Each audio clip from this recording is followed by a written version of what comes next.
El jueves partimos hacia la cita con los Humala. El miércoles en la noche habíamos contactado a la esposa de Ollanta Humala, Nadine Heredia. Para nosotros ya estaba descartada la historia. Nos parecía un montaje, pero queríamos saber qué pensaban los Humala y, por si acaso, proteger la vida de José Vega. Nos recibieron en esta casa ubicada al este de Lima. Era la residencia del empresario arequipeño Álvaro Gutiérrez, quien se la ha cedido a los esposos Humala para que vivan aquí durante la campaña. Mientras nuestro camarógrafo era conducido a la terraza de la casa, yo fui a enseñarles el video en la sala de televisión. Luego de que ambos vieron el video, hubo alarma y preocupación en sus rostros. Le preguntamos sobre Dante Yorjes y luego de algunas llamadas de Nadine Heredia a dos asesores de su partido, ella misma nos pudo confirmar que Yorjes, además de secretario de organización de UPP, había sido propuesto como miembro del Comité Directivo Nacional de la Alianza del Partido Nacionalista Uniendo al Perú, que impulsa la candidatura de su esposo. Es que es muy grave el tema, o sea, hay dos hechos que son muy graves. Mientras iban pasando las horas, fueron llegando hasta la casa donde visualizamos el video, el candidato a la vicepresidencia de Humala, Carlos Torres Caro. Luego hizo lo propio el secretario general de UPP, José Vega, el mismo al que Yorjes, por propia confesión, quería asesinar para ocupar su lugar. Pero no darse. ¿Y cómo hace una investigación? Mira, pero cuélgalo. Con todos los presentes, el candidato Humala nos exigió que le entreguemos el video para hacer inmediatamente una denuncia pública. Nosotros le respondimos que era imposible, pues las cintas y su contenido pertenecen no a este periodista, sino a América Televisión. En ese momento decidimos regresar al canal. Habiendo coordinado lo que debíamos hacer, el director del programa, Gilberto Hume, y yo volvimos a la misma casa para mostrar a la policía el video. Ollanta Humala y sus colaboradores nos habían manifestado sus intenciones de denunciar a Dante Yorjes y a Marco Muñoz. Para eso, Carlos Torres Caro ya había coordinado con los agentes de homicidios con el fin de que vean el video y detengan a Yorjes y a Muñoz. El abogado de... Al mismo tiempo, coordinaban una conferencia de prensa. Para ellos había una conspiración en marcha y nos exigían que les diéramos el video para hacerlo público. Llegamos entonces a un acuerdo. Les daríamos solamente un fragmento. Cuando llegaron los policías, tuvimos que apagar la cámara. Había tensión y confusión. Los policías se negaron a ver el video sin un fiscal y los Humala decidieron partir para dar la conferencia de prensa. ¿Está listo?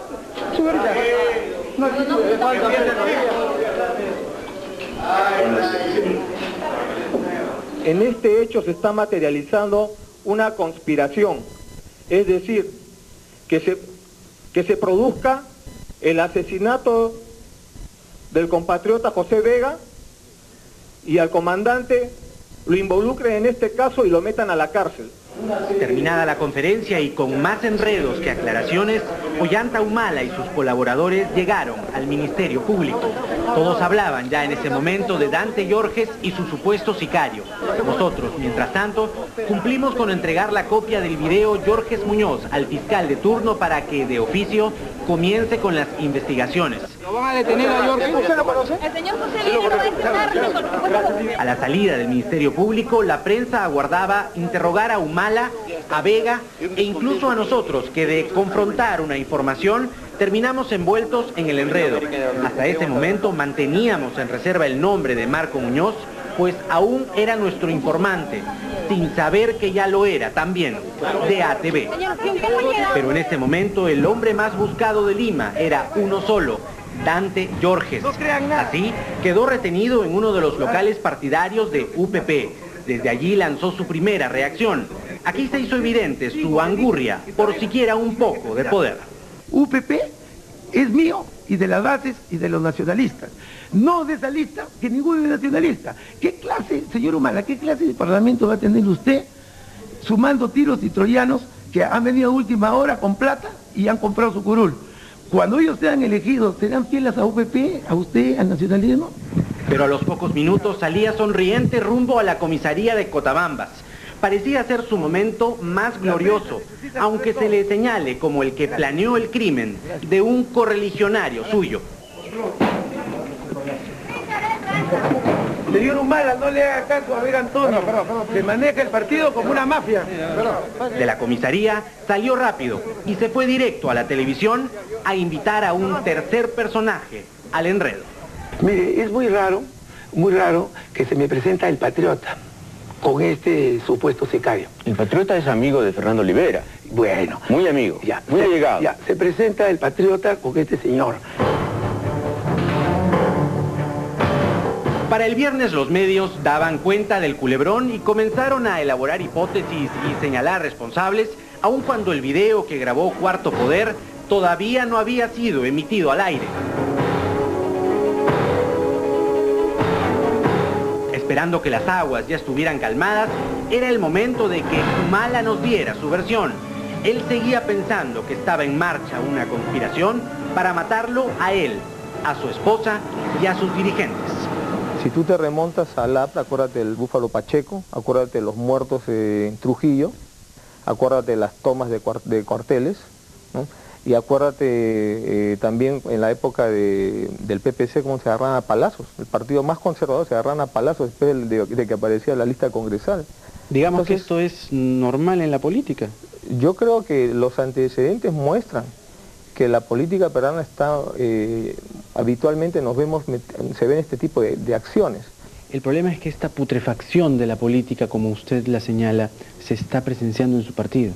Bueno, es que, ¿qué pasa? Nosotros recién tenemos 8 meses, pero esto lo tienen por dentro los partidos. Junto a su aliado José Vega, Ollanta insistía en aparecer como una víctima de Yorges y de la política llamada inmunda, pero lo que no pudo negar es que Dante Yorges, más allá de significaciones, sí pertenecía al partido que lo acogió. Ese día todos los candidatos daban por cierto el intento de asesinato. Alan García hablaba de terrorismo institucional, mientras que Lourdes Flores aprovechó para decir que la candidatura de Humala está llena de violencia. Fernando Olivera repitió lo dicho por Dante Yorges, que el patriota era el responsable del video Yorges Muñoz. Era el momento entonces de buscar a Germán Barrera, el patriota, y aclarar cómo conoció a Dante Yorges. Fue nada menos que a través de su ex guardaespaldas y amigo, Marco Antonio Muñoz.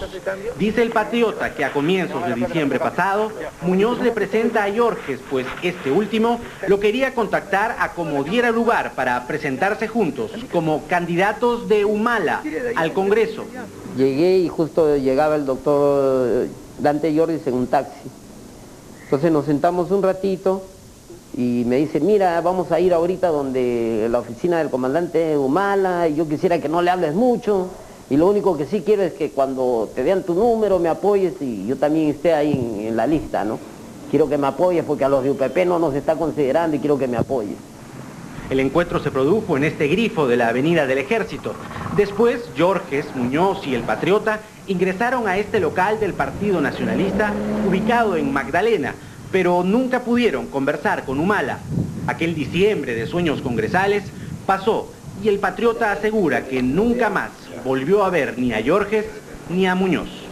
Para mí es muy raro, primero, que este señor Muñoz ha sido su guardaespaldas del señor Yorges en la época de su campaña, cuando fue alcalde para la alcaldía de Lince, hasta donde yo tengo entendido.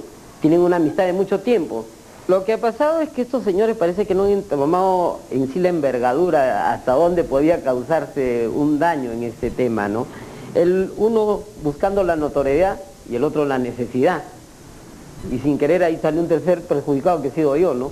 Porque ¿qué pasa? Que para poder demostrar cómo llegaron el uno al otro, el otro señor Paporero dijo, ah, no, el patriota me presentó cuando él sabe que yo no lo presenté. Más bien, ellos se presentaron ante mí, ¿no? Marco Muñoz se comunicó con Cuarto Poder ayer por teléfono.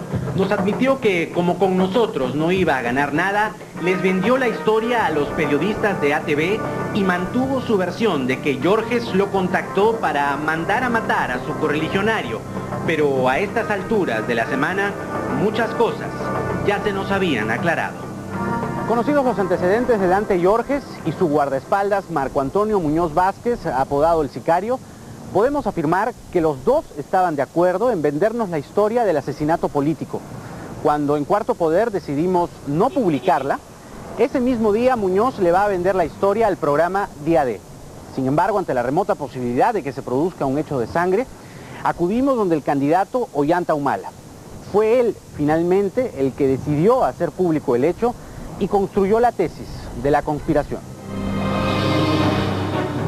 Una conspiración que, según lo sucedido en la compleja y enredada trama que acabamos de presentar, parece cocinarse con ansias locas por morder la torta del poder, pero sobre todo, mucha impulsividad y desesperación sin límites por salir en las primeras planas y en las pantallas de televisión. Y delante de mi abogado, porque si no, esta maniobra se va a complicar más y no quiero complicarle la campaña la campaña Humala. Vega Antonio no, pues porque Vega Antonio ha manejado el partido como le da la gana. Usted lo ha visto, fue el candidato Ollanta Humala el que decidió hacer público el video y denunciar una conspiración. Nosotros en Cuarto Poder preferimos investigar con discreción y hablar antes con todos los involucrados. Precisamente el testimonio de Germán Barrera del Patriota fue el que nos permitió entender toda la trama. Él fue el que nos contó que Marco Muñoz y Dante Yorges se conocían desde hace años. Pero nosotros también conocíamos a Muñoz, el supuesto sicario. Usted conocerá toda esa historia después de la pausa. Habría sido el caso de Rafael Rey. ¿Qué tiene que decir frente a estas dos posturas? Los primeros que cada día creo que son menos, y creo que esa es la señal del cambio que se viene produciendo y que yo confío que de acá al 9 de abril y sobre todo en los próximos 5 años van a ser años de muchísimo cambio, de muchísima evolución. Y a los segundos debo decirles que uno tiene sus propios estilos y sus propias formas y que con más persuasión, más diálogo, he aprendido en mi vida durante mis muchos años de vida profesional que se consiguen muchas más cosas que con gritos y estruendos. En Perú 21, el día de hoy, Fernando Rospigliosi dice: es asombroso que a estas alturas, después de haber liderado durante meses las encuestas y entrado ya a la parte decisiva de la campaña, Lourdes Flores no tenga un eje de campaña como Toledo con Más Trabajo, alrededor del cual debe girar su discurso y la propaganda. ¿Qué es lo que pasa? Porque es una crítica que se ha repetido. No hay un eslogan que identifique a Lourdes Flores. ¿Es un problema de asesores ese? No, yo le diría, Raúl y amigos, que primero la parte publicitaria es una que va a comenzar en los próximos días, en febrero, a partir del momento en que legalmente se puede hacer. Cuando lanzamos el plan de gobierno definimos una línea de pensamiento, es el Perú en manos firmes, porque creo que la firmeza es una característica que debe tener el próximo gobierno. Y yo le diría que sí hemos insistido mucho en temas ejes.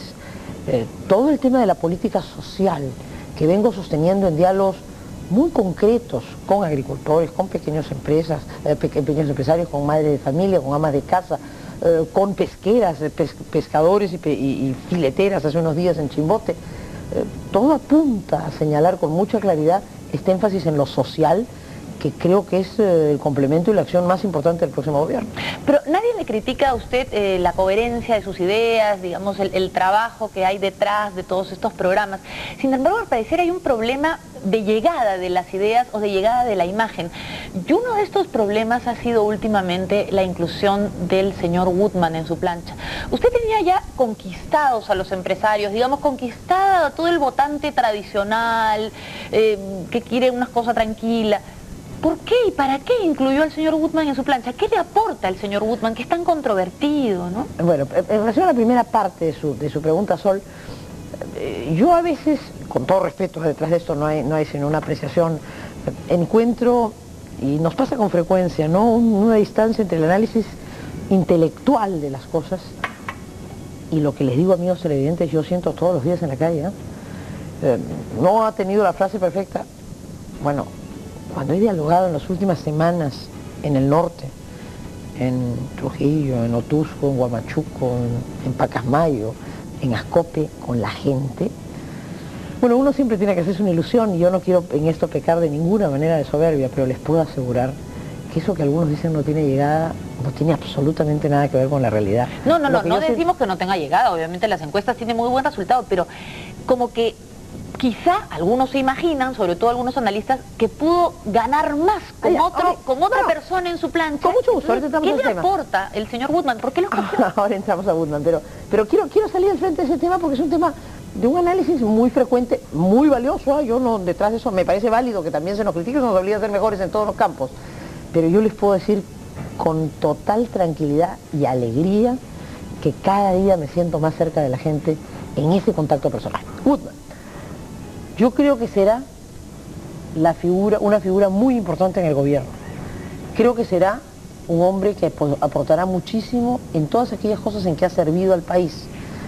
Y creo además que, aunque es natural que los adversarios siempre intenten ver de aquí a atacar, nosotros no vamos a responder a esos ataques, y en cambio creo que es de justicia reconocer los valiosísimos aportes que él ha prestado en muchos campos, y lo que es más importante, amigos televidentes, lo que va a hacer cuando sea primer vicepresidente de la República, que es lo que a mí me interesa.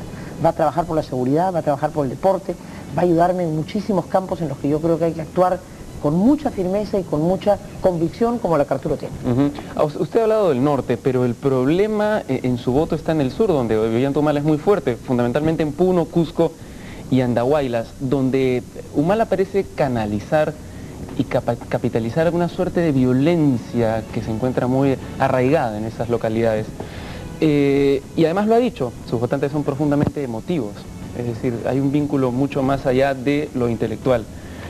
¿Cómo cree usted que pueden ganarse esos votantes? ¿Cómo no? Enero ha sido el mes del norte y terminaré con Tumbes y Piura en una gira que espero me lleve, por ejemplo, a las Guarinas, no a las Guarinas, no, pero voy a ir hasta Huancabamba, así que espero que también, en fin, los chamanes me ayuden un poco en esta virtud de comunicar bien y de transmitir las ideas. Y voy, febrero voy al sur, y comprendo, Raúl, que hay un voto radical, hay un voto insatisfecho en general con el Estado de Derecho. Hay un voto, sin embargo, también de esperanza en esos votantes, de lo que nosotros hemos podido apreciar, especialmente en las mujeres. Hay la necesidad de volver a creer en algo. ¿Cómo ganar ese voto? Yo espero, en este estilo personal de campaña que estoy teniendo, en este diálogo cercano a la gente, en este recorrer incansablemente el Perú, llegar especialmente a la mujer del sur andino, a la que espero darle un mensaje de esperanza en el cambio que ellas están reclamando, y en temas puntuales, sus necesidades concretas de la agricultura, del desarrollo de la artesanía, de la salud de la mujer andina. Es decir, vamos a tocar... ¿Le apuesta al voto femenino?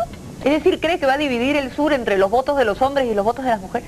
Yo creo que voy a capturar votos de todos, pero tengo mucha confianza en que la mujer del sur andino verá en mí una esperanza de cambio. Porque no se olvide además de otra cosa, si las encuestas siguiesen como hasta ahora y usted ganase en segunda vuelta, quedaría al menos un 40% de votantes de Ollanta Humala que votarían por una especie de cambio, es un voto radical, un voto que contiene mucha violencia, para continuar con la palabra que hemos hablado. ¿Cómo enfrentar esa violencia? No, ya en la acción de gobierno yo tengo muchas cosas que creo que son fundamentales y que me parece que son temas medulares. Por ejemplo, a mí me parece que el Perú ha mirado muchas veces con desdén la importancia que Puno tiene para el desarrollo nacional. Yo creo que Puno es una región compleja, difícil, tiene cultura... Y muy violenta últimamente, ¿no? Quizás cultural. la que más representa esta rabia de tantos peruanos por lo que nos pasa hace tanto tiempo, ¿no? ¿Y por qué? Porque en mis últimas visitas, yo lo que percibí en muchos de mis diálogos es que hay una sensación cierta de un Estado que ha reaccionado siempre tarde. Otra cosa será... Lejano, dice usted. Lejano, distante, siempre reaccionando tarde. Otra cosa será lo que yo creo que podemos hacer y con mucha fuerza. Puno tiene un potencial de desarrollo inmensamente grande. Tiene zonas productoras como, por ejemplo, las zonas alpaqueras, que son fundamentales. Yo creo que un Estado que mire esa potencialidad, y eso es lo que yo he dicho como cambio en relación al modelo económico. El modelo económico no puede contentarse con que algunas grandes inversiones en la costa se dé. El modelo económico tiene que recoger estas... Y, por ejemplo, la potencialidad del ganadero alpaquero de Macusani, de Carabaya, en su potencialidad de producir y de exportar, y a su vez de proteger genéticamente nuestras variedades, para que no terminemos mañana sabiendo que en el mundo, Nueva Zelanda o Australia exportan nuestras alpacas. Creo que ese es un compromiso de acción, y esas son las cosas con las que yo voy a hablar con el agricultor y el campesino directamente. Hay un tema que usted ha tocado y es la velocidad de reacción. Cuando la gente ha esperado mucho tiempo, cuando hay tanta rabia y tanta violencia contenida, queda poco tiempo, si lo podemos decir así. Yo he revisado... La pregunta, Raúl, ya era una acción de gobierno, ¿no? Yo he revisado su programa de gobierno y definitivamente impecable en los diagnósticos, puntos de solución para cada cosa, pero honestamente no queda clara una acción radical y fácil de entender sobre cómo va a hacer usted para que los pobres sean menos pobres, que eso es lo que la gente quiere. Yo soy pobre Dicen allá, yo soy pobre, el Estado me ha olvidado. ¿Cómo va a ser Lourdes Flores para que yo rápidamente, porque usted misma lo ha dicho, la gente está urgida, los pobres sean menos pobres? No, yo creo que sin ofrecer varitas mágicas que volverían a generar el círculo vicioso que estamos viviendo, porque el deber de un líder también es persuadir que hay cosas que reclaman tenacidad. Yo sí creo que desde el primer día tenemos que mostrar un estilo de acción distinta. ¿Hechos concretos? Sí, por ejemplo, yo he hablado de eliminar las colas de los hospitales, lo cual creo que va a demandar en los 100 primeros días cambios organizativos que estoy segura van a tener un impacto inmediato. Yo he hablado de comenzar a trabajar de inicio algunas transformaciones en materia de educación que se van a ver desde el primer día actuando. O sea, creo que van a haber muchísimas cosas en muchos campos en los que se nos verá desde el primer día marcando un estilo y acciones concretas. Pero eso suena más a los problemas de Lima y a los problemas de asistencia social. Detengámonos un poco más en el sur, en las poblaciones donde no hay cola para hospitales porque no hay hospitales. ¿Qué van a ver ellos en los primeros meses de gobierno de Lourdes Flores? Yo creo que se va a ver, no creo, van a ver, por ejemplo, un Pronamach o unas agencias agrarias dedicadas a trabajar directamente y con mucha fuerza con el agricultor para que comience, no es un proceso que acabará, pero que comience un proceso de oportunidad para quienes producen. Eso se verá desde el primer momento porque esa es parte de nuestra propuesta agraria y en concreto me he referido, por ejemplo, a productores alpaqueros o me puedo referir a pequeños agricultores. Verán un Estado que no es indiferente, sino que trabaja con ellos desde el primer día. Solo ha tocado el tema de la pobreza, de la lucha contra la pobreza. Hay otro tema medular, básico, es el de la lucha contra la corrupción. Además, después de la herencia del gobierno fujimorista. Probablemente si las cosas siguen este curso que se espera, que es más o menos previsible, Alberto Fujimori se ha extraditado y juzgado y condenado en nuestro país. Y usted, como presidenta de la República, sería en línea directa jefa del jefe del INPE, que finalmente decide dónde tendría que ser recluido. ¿En qué cárcel recluiría usted a Alberto Fujimori? No es un tema que me haya puesto a pensar y seguramente no dependerá del presidente de la República, pero tendrá que brindársele todas las garantías para que, por supuesto, tenga una prisión adecuada a la condición de un exmandatario. No tiene que ser a un sitio que sea... ¿La base naval, quizá? No, yo no creo necesariamente que tenga que buscarse una situación especial. El Perú tiene un penal como San Jorge, por citar un caso, que es un penal para reos primarios. No, con sinceridad no me he puesto a pensar en qué cárcel va a ir, pero creo que habrá que darle el tratamiento que lo dignifique, que lo reconozca en sus derechos, pero simultáneamente que se aplique la ley. Y yo creo que en esos temas lamentables, yo no creo que el Perú esté viviendo una situación grata de tener que juzgar a un expresidente, pero creo que será un tema que tendrá que tomarse administrativamente con todo el rigor y con toda la tranquilidad. Hay otro tema que está captando mucho la atención, ya no solo de los peruanos, sino de los latinoamericanos en general, es el tema de los nacionalismos y los orgullos, ya una sensación de necesidad de hacerse respetar frente a algunas actitudes. El TLC, con el cual usted probablemente esté de acuerdo, representa una apertura comercial. Paralelamente, se ha estado hablando en los últimos días de que Estados Unidos va a poner un muro para dividir en la frontera con México, lo cual representa un cierre. ¿No le parece a usted que esto es una contradicción indignante? O sea, nos abrimos a sus productos, nos gustan sus productos, pero ustedes no vengan, ¿ah? ¿Qué siente usted como latinoamericana, como peruana, frente a estas actitudes? Siento en primer lugar la necesidad de afirmar nuestros países, nuestra identidad, nuestra cultura, nuestra capacidad de ser en el mundo. Su pregunta, Sol, me permite decirles a los amigos que me están escuchando y viendo, yo quiero ser una presidenta de la República que coloque a nuestro país, al que considero y al que consideramos todos una gran nación en el mundo. Yo creo que lo que los peruanos tenemos que convencernos es que somos un país extraordinariamente ubicado en el centro de Sudamérica, que tenemos una posibilidad de ser un país, vamos a ser en el año 2008 la sede de la Cuenca del Pacífico. Y ¿Va a hacer que nos respeten más? Absolutamente. Voy a hacer que el Perú se vea como somos, un país que tiene un papel que jugar en el mundo, porque eso es lo que yo creo, ese es mi orgullo de ser peruana.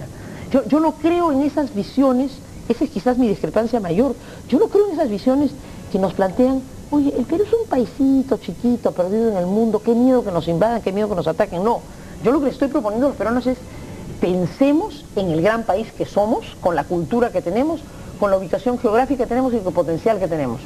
Exportemos con decisión, atraigamos turistas con decisión, sintámonos orgullosos de nuestra cultura y divulguémonos. O sea, somos un país que es un gran país en el mundo y ese es el espíritu nacional que yo creo que hay que levantar para levantar nuestra identidad. En relación a las políticas migratorias en los Estados Unidos, creo que como países latinoamericanos y con un contingente tan importante de latinoamericanos, haremos bien siempre en defender el derecho de los nacionales que emigraron a los Estados Unidos para que sean tratados dignamente. Y por supuesto, como presidente de la República, lo que yo quisiera es que no más familias sufran porque sus hijos no tienen oportunidad y ven cómo salir del Perú. Mi deber será brindarles una oportunidad. Usted ha dicho que está dispuesta a debatir, que no rehúye el debate, que es capaz de enfrentarse a cualquiera de sus contrincantes ideológicamente.